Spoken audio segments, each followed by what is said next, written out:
ఇది కేవలం సమాచారంగా మాత్రమే భావించండి. వైద్య నిపుణులను సంప్రదించండి. థైరాయిడ్ కూడా మనం అనుకున్నట్టు లైఫ్ టైమ్ మెడిసిన్ యూజ్ చేయాల్సి ఉంటుంది కదా! అంటే ఎంత వరకి ఎన్ని రోజుల వరకు వాడాల్సి ఉంటదంటారు? థైరాయిడ్ కావచ్చు, మన పీసీఓడీ కావచ్చు. మెడిసిన్ వాడిన తర్వాత అంటే జస్ట్ ఇప్పుడే ఆన్సెట్ అనుకోండి థైరాయిడ్.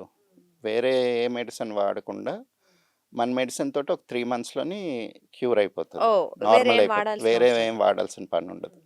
అంటే డయాబెటిస్ లాగా ఇదేదో మీకు సడెన్‌గా వచ్చేది కాదు కాబట్టి ఇంత అండ్ అటాక్ కూడా అవ్వదు అటాక్ కాబట్టి అవ్వదు కాబట్టి హార్ట్ లాగా డయాబెటిస్ లాగా it's not so risky. So 3 months మీరు మెడిసిన్ వాడితే సరిపోతది. లేదా if you are started medication for example 100 వాడుతున్నారనుకోండి. అంటే నెల నెల చెక్ తగ్గించటం. చేసుకుంటే 75, 50, 25 అలా చేసుకుంటే గ్రాడ్యుయల్‌గా you have to wean it off. So, అంటే సేమ్ డయాబెటిక్ పేషెంట్స్ లాగా ఆ! కొంచెం కొంచెం తగ్గించుకుంటూ రావడం. ఒకసారి మెడిసిన్ మానేసిన తర్వాత మళ్ళీ మన మెడిసిన్ లైఫ్ స్టైల్ బ్యాలెన్స్. ఒక 1 మంత్ వాడి ఆపేయొచ్చు. యాస్ లాంగ్ యాస్ మళ్ళీ మీరు మళ్ళీ వస్తే అండి? మళ్ళీ మళ్ళీ అదే వస్తే చేయాలి. మళ్ళీ వాడటమేనా? అంటే అంటే అలా మ రిపీట్ అయిన కేసెస్ ఉంటాయా యాహ్! ఎక్కువగా? ఉంటాయి. ఉంటాయి సమ్ థైరాయిడ్‌లోనే టైమ్స్. ఎస్పెషల్లీ. డయాబెటిస్ యూజువల్‌గా జాగ్రత్తగా ఉంటారు. ఒకసారి తగ్గిన తర్వాత దే ఆర్ వెరీ కేర్‌ఫుల్. కానీ థైరాయిడ్ కేసెస్‌లోని అలాగుండరు. మర్చిపోతారు. మర్చిపోతారు అండ్ ఎవ్రీథింగ్ మన కంట్రోల్‌లో కూడా ఉండదేమో థైరాయిడ్ సిట్యుయేషన్స్‌లో. అహా! అంటే తగ్గిపోయింది కదా! అంటే వస్తారు మా దగ్గరికి 3 రిలాక్స్. ఆర్ 4 కేసెస్ చూసాం. తగ్గిపోయింది కదండీ! మళ్ళీ ఎందుకొచ్చిందంటే if you make the same mistakes. మీ డైట్ ఏం చేస్తున్నారు? మీ ఎక్సర్సైజ్ ఏం ఎక్సర్సైజ్ ఏం చేయట్లేదండి. సో, అంటే మీరు మెడిసిన్‌తో పాటు డైట్, ఎక్సర్సైజ్ ఎవ్రీథింగ్ ఇలా ప్లాన్ చేసి ఇస్తూ ఉంటారు మెడిసిన్. ఈవెన్ ఏ ప్రాబ్లమ్ అయినా సరే. యాహ్! ఎందుకంటే medicine will work in its own way. But మన ప్రయత్నం మనం చెయ్యకపోతే అక్కడ ఇప్పుడు చెత్త క్లీన్ చేస్తున్నామండి. ఎవరో మనుషుల్ని పెట్టుకున్నాం. మళ్ళీ రోజొచ్చి చెత్తేస్తుంటే వాళ్ళు మాత్రం ఎంతవరకు తీస్తారు? ఎంతవరకు అంతే కదా! సో, ఫస్ట్ ఆ చెత్తేయడం మానాలి. అప్పుడు క్లీనర్స్‌ని ఉన్నది పెట్టినప్పుడు క్లీన్ ఇట్ విల్ బి చేయాలి. More effective. డెఫినైట్‌లీ. పీసీఓడీ కూడా అంటే ఇప్పుడు పీసీఓడీస్ ప్రాబ్లమ్స్‌కి ఎక్కువ ఇయర్స్ వాడాల్సిన అవసరం ఉండదేమో. మంత్స్‌లోనే క్యూర్ అవుతది కదా! జనరల్‌గా ఇంగ్లీష్ మెడిసిన్ అయితే. మరి ఇది ఎలా ఉంటదండి? సేమ్ అండి. సేమ్ అంటే కొంచెం తక్కువ అనుకోవచ్చా? ఆహ్, తక్కువ డేస్‌లో అహా! రికవరీ అంటే అవుతది. Depends on the person exactly. Person situation బట్టి మీరిస్తూ అంటే 3-6 మంత్స్ పడతది. అంటే పీసీఓడీ ఉన్నోళ్ళకి చాలా మందికి అంటే ఇప్పుడు పిల్లలు పుట్టకపోవడంతోని వాళ్ళు చెక్ చేసుకుంటే పీసీఓడీ ఉందని చెప్పి తెలుస్తుంది తెలిసొస్తుంటారు మా కాబట్టి. దగ్గర. హ్మ్. మా దగ్గరేంటంటే ఒక 3-6 మంత్స్ ఒక కోర్స్ లాగా ఇస్తాము. ఈ లోపల వాళ్ళు కన్సీవ్ అవుతారు and everything will start going normal అనమాట. Within 3-6 months. కాకపోతే మీకు ఇంగ్లీష్ మెడిసిన్స్ అంటే ప్రాబ్లమ్ ఏమవుతదంటే these are something which have to be maintained regularly. Right. Hmm. మనం అంత మానిటర్ చేసుకోలేం మన టెస్టోస్టెరాన్ లెవెల్స్ ఇవన్నీ. ఆహ్, ఆహ్, దాంతోని ఏమవుతుందంటే వాళ్ళు కంపల్సరీగా అది వాడినా సరే మళ్ళీ ఐవీఎఫ్‌కెళ్ళాల్సిన సిట్యుయేషన్ వస్తూ ఉంటది. ఎందుకంటే ఎందుకంటే మనం బయట నుంచి హార్మోన్స్ ఇంట్రొడ్యూస్ చేసినప్పుడు బాడీ న్యాచురల్‌గా ప్రొడ్యూస్ చేసుకోనప్పుడు దాన్ని సస్టైన్ చేయలేదు లైఫ్‌ని. It has to B again preserved from outside and జాగ్రత్తగా చూడాల్సిన సిట్యుయేషన్‌లో సిట్యుయేషన్. ఉంటది. రైట్. పీసీఓడీ ఏంటంటే మెయిన్ ఈ హార్మోనల్ ఇంబాలెన్స్ అండి. ఎస్పెషల్లీ లేడీస్‌లో ఎందుకొస్తుంది అంటే మనం ఆహ్, పనులన్నీ కింద కూర్చోవడం మానేసాం. అంటే మీరు ఈ పాత ఎక్కడ ఏది తీసుకున్నా గానీ లేడీస్‌ది మీరు ఒక పెయింటింగ్ ఉన్న శిలా విగ్రహాలున్నా గానీ ఎవరికీ బెల్లీ ఉండేది కాదు. మగవాళ్ళని బెల్లీతోటి గీసేవాళ్ళు, లేకపోతే చెక్కేవాళ్ళు ఇదంతా గానీ లేడీస్‌కి ఎక్కడ ఉండేది కాదు. ఎందుకంటే యూట్రస్ చాలా ఫ్లెక్సిబుల్‌గా ఉండాలి. అంటే ఈ సైజ్‌లో ఉన్నది బేబీ వచ్చినప్పుడు it has to grow up this big. Again it has to become micro, fine, thin. అంటే మీరు ఎండోమెట్రియం థిక్‌నెస్ కూడా మెజర్ చేస్తాం. ఆ మిల్లీమీటర్స్‌లో లేకుండా కొంచెం థిక్‌నెస్ పెరిగినా గానీ uterus health is disturbed. Right. Hmm. It has to be very regulated, modulated organ. అందుకని ఆడోళ్ళకి పనులేముండేవి, పొద్దున్నే లెగిసి, ఊడ్చి, ముగ్గులేసి, అలాగే మనం పొయ్యి కిందుండేది. అన్నిటికి కిందే కూర్చునేవాళ్ళు ఆల్‌మోస్ట్ అప్పట్లో. వంట ఏదన్నా చేయాలంటే అప్పుడు కూడా బల్లలున్నాయి. పొయ్యెందుకు పైన పెట్టుకోలేదెవరు. రైట్. అంటే మీరు ఒక వంట చేయాలంటే ఒక 20, 30 సార్లు సిటప్స్ అయిపోయేవి. సో, అది గూడా ఒక రకమైన ఎక్సర్‌సైజ్. పొలానికెళ్తే లేడీస్ ఏంటి కలుపు తీయడం, నాట్లేయడం, ఏదైతే మీకు బెల్లీ మీద స్ట్రెయిన్ పడతదో. అంటే మీకు ఆ బెల్లీ రీజియన్‌లోని ఎక్కడ ఫ్యాట్ అనేది ఉండకూడదు. ఆ పైన ఫ్యాట్ డిపాజిట్ అవ్వడం మొదలు పెడితే యూట్రస్ లోపల కూడా ఫ్యాట్ డిపాజిట్స్ మొదలవుతాయి. ఒకసారి ఆ ఫ్యాట్ డిపాజిట్స్ మొదలైనయి అనుకోండి, అది ఫెలోపియన్ ట్యూబ్స్ ఇవన్నీ డిస్టర్బ్ అయితే మీకు బబుల్స్ ఫార్మ్ అవ్వడం, పీసీఓడి అనేది వస్తుంటది. సో, వీళ్ళందరికీ ఏంటంటే అబ్డామినల్ ఎక్సర్‌సైజెస్, సిటప్స్, స్క్వాట్స్ ఇవి ఎక్కువ రికమెండ్ చేస్తుంటాం.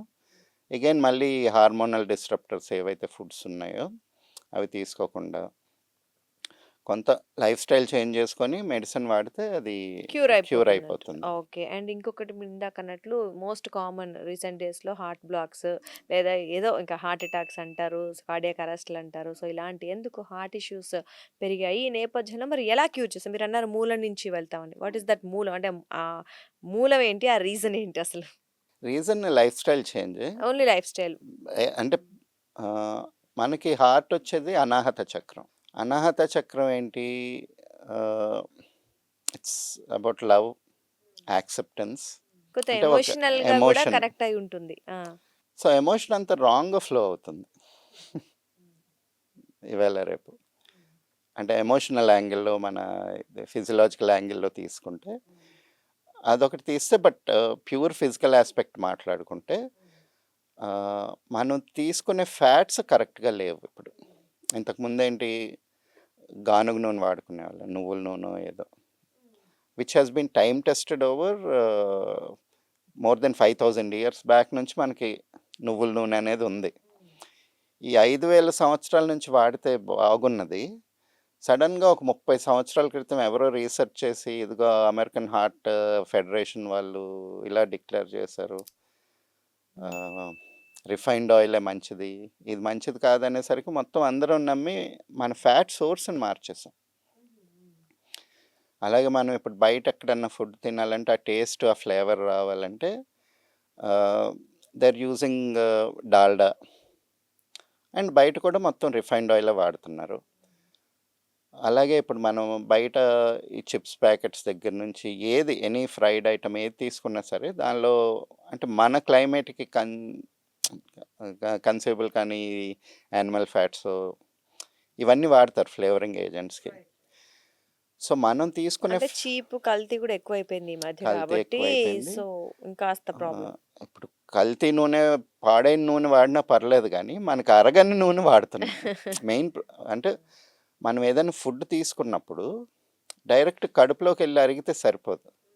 మనం తీసుకున్న ఆహారం ఫస్ట్ రసంలోకెళ్తది. అక్కడి నుంచి రక్తంకెళ్తది. అక్కడి నుంచి మజిల్‌కెళ్తది. ఈ మజిల్‌కెళ్ళే టైంలోనే ఇంటర్నల్ ఆర్గన్స్‌లో సర్క్యులేట్ అవుతది. మజిల్ నుంచి మళ్ళీ food has to go to fat or bone. ఆ బోన్ నుంచి బోన్ మ్యారోకెళ్ళాలి. అక్కడి నుంచి నర్వస్ సిస్టమ్‌కి రావాలి మళ్ళీ. సో, ఏదైతే ఫుడ్ తింటున్నామో ప్రతి సెల్ దగ్గర ఆ ఫ్యాట్ అరిగి మనకి ఫ్యాట్స్ అనేవి చాలా రావాల్సి ఇంపార్టెంట్. రైట్. రైట్. ఆ! యూజ్ అవ్వాలి. మనం తీసుకున్న ఫ్యాట్స్ ఏంటి? ఇప్పుడు ఉన్న లిపిడ్ స్ట్రక్చరు రిఫైనింగ్ ప్రాసెస్‌లోనో లేకపోతే డైజెస్టిబుల్ ఫ్యాట్స్ తీసుకున్నప్పుడు పొట్టలో అరుగుతది గానీ, రక్తం నుంచి సెల్స్ యాక్సెప్ట్ చెయ్యవు దాన్ని. హ్మ్. యాక్సెప్ట్ చేయనప్పుడు ఏంటి? It can't be used. Body use చేసుకోలేదు. So, it is stored somewhere. Most common ఏంటంటే ఇప్పుడు నీరు ఫ్రెష్‌గా వెళ్తున్నంత వరకు పర్లేదు. ఎక్కడో చెత్త రావడం మొదలుపెట్టిందనుకోండి, ఎక్కడో నాచు పట్టుకోగానే అక్కడ మొత్తం పెరిగిపోతుంటది. సో, అలాగే బాడీలోని కూడా ఇప్పుడు మీరు ఫ్యాట్స్ అనేవి ఎక్కడెక్కడ స్టోర్ అవుతున్నాయి. లేడీస్‌లోనైతే మనకి పీసీఓడీ ఇష్యూస్ యూట్రస్ దగ్గర ఇక్కడ ఎక్కువ డిస్టర్బెన్స్ క్రియేట్ చేస్తుంది. అలాగే హార్ట్ ఏదైతే పంపింగ్ మెకానిజం ఉంటదో, అంటే అక్కడ యూజ్ ఉంటది. లూబ్రికెంట్. బ్లడ్ వెసల్స్‌లో లూబ్రికేషన్ ఫ్యాట్. అది రాంగ్ ఫ్యాట్స్ తీసుకున్నప్పుడు when it can't be used అది అక్కడక్కడే సెటిల్ అవుతా ఉంటుంది. అందుకని హార్ట్ బ్లాక్స్ ఎక్కువొస్తున్నాయి. Okay. Not only that even fatty livers. Sir fatty liver వచ్చిందంటున్నారు. నేను ఎక్కువ ఫ్యాటే తిననంటారు. But whatever little you eat, if you are eating it in the wrong way మీకు అది కాజ్ చేస్తది. అయిపోతుంది అంతే. ఇంకో రెండో మెయిన్ కారణం ఏంటంటే లాస్ట్ 10 ఇయర్స్‌లో ఇది ఎక్కువ అవ్వడానికి ఎయిర్ కండిషనింగ్ వచ్చేసింది మనకి. నా చిన్నప్పుడు నాకు గుర్తు సమ్మర్ అంటే మధ్యాహ్నాలు అసలు కరెంటే ఉండేది కాదు. సో, ఫ్యాన్ కూడా తిరిగేది కాదు. మొత్తం చెమటలు పట్టుకుంటా అలాగా. సో, స్వెట్టింగ్ సమ్మర్‌లోనంతా మనకి డీటాక్సిఫికేషన్ టైం. బాడీలోనున్న ఈ టాక్సిన్స్ కానీ, ఈ వేస్ట్ అంతా ఫాల్స్ వెళ్ళిపోవాలి. ఫ్యాట్స్ గానీ, ఇవన్నీ కూడా చెమటతో పాటు వెళ్ళిపోయేవి. ఇప్పుడు అసలు ఎవరికీ చెమటలు పట్టట్లేదు. అంటే ఎటన్నా వెళ్ళినా గానీ ఎయిర్ కండిషన్ కారు, లేదా బైక్ మీద వెళ్ళినా సరే యూ హార్డ్లీ స్వెట్. సో, ఈ స్వెట్ లేకపోవడం వల్ల చాలా ఈ ఫాస్ఫోలిపిడ్స్ వాటెవర్ అన్‌డైజెస్టబుల్ ఫ్యాట్స్ ఏవైతే ఉన్నాయో లోపలికెళ్ళిపోతా అంటే ఉండిపోతున్నాయి. మనదేంటంటే అనాహత చక్రాన్ని క్లియర్ చేస్తదండి. అనాహత చక్ర అనేది విండ్ మూవ్‌మెంట్‌కి సంబంధించింది. Any movement within the body is controlled by Anahata chakra. So, main circulation movement.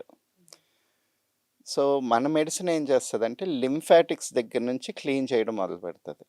Okay. ఆ! అంటే ఏంటి బ్లడ్ రోల్ ఏంటి? ఆక్సిజన్, న్యూట్రియంట్స్ తీసుకొని ప్రతి సెల్ మాలిక్యులర్ లెవెల్‌లో ప్రతి ఒక్క కణం దగ్గరికెళ్ళి అక్కడి నుంచి వేస్ట్ మళ్ళీ కలెక్ట్ చేసుకొని మళ్ళీ హార్ట్‌కి తీసుకురావాలి. కానీ ఇప్పుడు లింఫ్ దగ్గర మీకు క్లియర్‌గా లేదనుకోండి, ఇదంతా కూడా మెయిన్‌గా లోడ్ పైకి పెరుగుతా ఉంటది.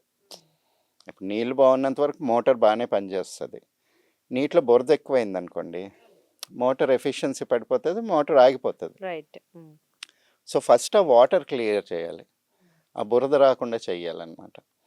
సో, లింఫాటిక్స్ దగ్గర నుంచి క్లీన్ చేసినప్పుడు మెల్లిమెల్లిగా ఈ లోపల కూడా సిస్టమ్ అంతా క్లీన్ అవుతా చేంజ్ వస్తా అవుతూ ఉంటది. ఉంటుంది. క్లీన్ అవుతుంది. ఓకే.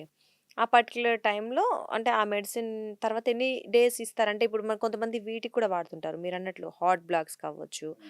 ఆ మెడిసిన్ కూడా సేమ్ ఇలాగే డయాబెటిక్ పేషెంట్స్ లాగా కొంచెం కొంచెంగా డోసేజ్ అంటే తగ్గించుకుంటూ బీపీ ఉన్నప్పుడు అదే చెప్తాం. బీపీ ఉన్నప్పుడు ఏంటంటే రిస్క్ ఫ్యాక్టర్ పెరిగిపోతది. బ్లడ్ ఒక ప్రెషర్ హై రోజు టాబ్లెట్ ఉన్నప్పుడు ఏసుకోకపోతే. ఏమవుతదంటే, మనది ఫస్ట్ ప్రయారిటీ బ్రెయిన్. మిగిలిన బాడీ సిస్టమ్స్ అన్నిటికి బ్లడ్ ఆపేసినా గానీ బ్రెయిన్‌కి బ్లడ్ ఆపదు. ఎప్పుడైతే బ్రెయిన్‌కి బ్లడ్ ఆగుతదో కోమాలోకి వెళ్ళిపోతాం. ఈ స్ట్రోక్ వచ్చేటప్పుడు ఏంటంటే బీపీ బాగా హై ఉన్నప్పుడు సడన్‌గా బ్లడ్ వెసల్స్‌కి బ్రెయిన్‌కి ఎక్కువ బ్లడ్ వెళ్ళిపోతది. సో, అక్కడ ఆ స్ట్రెయిన్ తట్టుకోలేవన్నమాట. లోపల కెనాల్స్ తట్టుకోలేక అవి పగిలిపోయి ఇంటర్నల్ హెమరేజ్ అవుతది. హుహుహు. హెమరేజ్ అయ్యి వాటికి బ్లడ్ సర్క్యులేషన్ కట్ అయిపోతది కాబట్టి కోమాలోకి వెళ్ళిపోయి చనిపోయే ఛాన్సెస్ కూడా ఎక్కువే. సో, అందుకని రిస్క్ ఫ్యాక్టర్ ఎక్కువ ఉంటదని చెప్పి మనం ఏం చేస్తామంటే ఈ సెడేటివ్ టైప్ ఒకటిస్తాం మెడిసిన్. అదేంటంటే బీపీ పెరగకుండా అలాగే సెడేట్ చేసి ఉంచుతది. కాకపోతే దానివల్ల ఏంటి మిగిలిన ఫంక్షన్స్ అన్నీ పడిపోతాయి కదా! ఓహ్! ఆ! సో, ఆ! You are basically reducing your heart capacity. మీకు 2 హెచ్‌పీ మోటార్ ఉంటే దాన్ని 1 హెచ్‌పీ చేసి దాంతోనే నడిపిస్తున్నాం. సో, 2 ఎకరాలకి ఎయ్యాల్సిన పంట నీళ్ళు ఎకరంకి మాత్రమే ఎళ్తది. బీపీ టాబ్లెట్‌తోని అది ప్రాబ్లము. ఆఫ్‌కోర్స్ దానిలో ఉండే కెమికల్స్ తోటి అంటే లేటా మీరు అలా మీకు సెట్ చేస్తారా? అంటే ఆ మెడిసిన్ తగ్గట్టు ఈ మెడిసిన్‌ని డిజైన్ చేయడం జరుగుతుందా? అవునండి. మేమేంటంటే ఈ హార్ట్ కెపాసిటీ ఎప్పుడైతే లింఫాటిక్స్ నుంచి పెంచి హార్ట్ కెపాసిటీ పెంచినప్పుడు బీపీ ఉన్నోళ్ళందరికీ ఫస్ట్ కార్డియాక్ ఎక్సర్‌సైజ్ చేపిస్తది. అంటే ఫస్ట్ మెల్లిమెల్లిగా అంటే రోజు హాస్పిటల్ రావాల్సి మీ దగ్గర రావాల్సి ఉంటదా? లేదు లేదా లేదు. అంటే ఒక చెప్తాము. జస్ట్ ఆ! అంటే ఫస్ట్ మంత్ ఏంటంటే స్లోగా కొంచెం ఒక 5 మినిట్స్, 10 మినిట్స్ సైక్లింగ్. వీళ్ళకేంటంటే ఒకేసారి ఎక్కువ చేసినా కూడా ప్రాబ్లమ్ అవుతది. మీకు ఆ బీపీ టెండెన్సీ ఉన్నోళ్ళు చూసారు కదా! అంటే ఆహ్, ఏది ఒకటేసారి చేంజ్ అయితే మన ప్రాబ్లమ్. బాడీ హ్యాండిల్ చేయలేదు కదండీ. సో, స్లోగా వాళ్ళ కార్డియాక్ కెపాసిటీ పెంచుకుంటా, కార్డియాక్ ఎక్సర్‌సైజెస్ చేసుకుంటా, డయట్‌లోని మనం బయట చేంజెస్. నుంచి ఆ చేంజెస్ చెప్పి మెడిసిన్ ఇస్తాం. బీపీ టాబ్లెట్స్ కూడా మెల్లిగా మాడ్యులేట్ చేసుకుంటా. అంటే బీపీకి ఏంటంటే ఇంకొక ఫ్యాక్టరు మన ఫుడ్ కూడా. గ్యాస్ట్రిక్ సిస్టము మన డయాఫ్రమ్ మూవ్‌మెంట్ స్పేస్‌ని కంట్రోల్ చేస్తది. సడెన్‌గా ఇక్కడ గ్యాస్ పెరిగిందనుకోండి, డయాఫ్రమ్ ఇట్లా కన్‌స్ట్రిక్ట్ అయినప్పుడు హార్ట్ స్పేస్‌ని ప్రెషర్‌కి తగ్గిస్తది. అవుతది. ఆ! సో, దాంతోటి ప్రెషర్ పెరుగుతది. So, they have to be careful with their gastric system as well as their stress levels. Okay. So, అవన్నీ మీరు మెన్షన్ చేస్తారు వాళ్ళకి. అవన్నీ చెప్పి ఈ మెడిసిన్ ఇస్తాము. దీనితోటి వాళ్ళు మెల్లిమెల్లిగా బీపీ మాత్రలు తగ్గించుకుంటా రావచ్చు. హార్ట్ బ్లాక్స్ అయితే మేము అంటే ఒక 3-6 మంత్స్ వాడిన తర్వాత we ask them to go for the test again. Oh! ఆ! టెస్ట్ చేసినప్పుడు ఇప్పుడు 70%, 75% ఉన్నోళ్ళు మాకు చాలామంది ఉన్నారు. వాళ్ళకి మళ్ళీ ఒక 3 మంత్స్ టు 6 మంత్స్‌లోని అది 30%కి 20%కి పడిపోతది. నార్మల్‌గా వస్తది చాలా మందికి.